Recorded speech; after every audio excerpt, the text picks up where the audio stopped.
অনেক অভিনেতা বা অভিনেত্রী তাদের কথাকে বা তাদের ডায়লগকে ফুটিয়ে তোলার জন্য আল্লাহ তাআলার নাম নিয়ে তারা ঠাট্টা করে।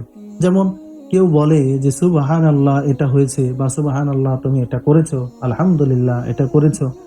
এভাবে আল্লাহ তাআলার নাম নিয়ে ঠাট্টা করে কেউ যদি তার অভিনয়কে ফুটিয়ে তোলার জন্য, তার ডায়লগ, তার নাটক, সিনেমা বা কৌতুক ফুটিয়ে তোলার জন্য যদি আল্লাহ তাআলার নাম ঠাট্টা করে ব্যবহার করে, তাহলে এই ঠাট্টা করে ব্যবহার করা যাবে কিনা, বা কেউ যদি করে তাহলে তার ঈমান থাকবে কিনা, এই বিষয়টি নিয়ে সংক্ষিপ্ত আকারে বিস্তারিত আলোচনা করার চেষ্টা করব। আমা তাওফীক ইল্লা বিল্লাহ।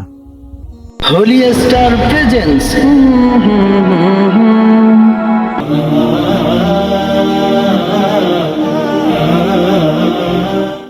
আসসালামু আলাইকুম ওয়া রাহমাতুল্লাহি ওয়া বারাকাতুহু। আলহামদুলিল্লাহি ওয়া কাফা ওয়া সালামুন আলা ইবাদিহিল্লাযিনা ইসতাফা, আম্মা বা'দ। সম্মানিত দর্শক শ্রোতা, প্রিয় দিনী ভাই বোন, আশা করি আপনারা সকলে ভালো আছেন। আমি আলহামদুলিল্লাহ ভালো আছি। তো আমাদের সমাজে অনেক সময় আমরা অনেক হাসি রহস্যর জন্য আল্লাহ তাআলার নাম ব্যবহার করি।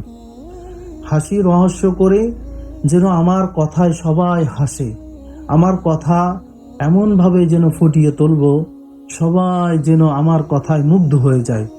অথচ ওই জায়গায় আমি অন্য কথা দিয়ে তাদেরকে মন জয় করতে পারতাম, অন্য কথার মাধ্যমে তাদেরকে হাসাতে পারতাম, কিন্তু আমি সেটা ব্যবহার না করে আল্লাহ তাআলার নাম ব্যবহার করেছি।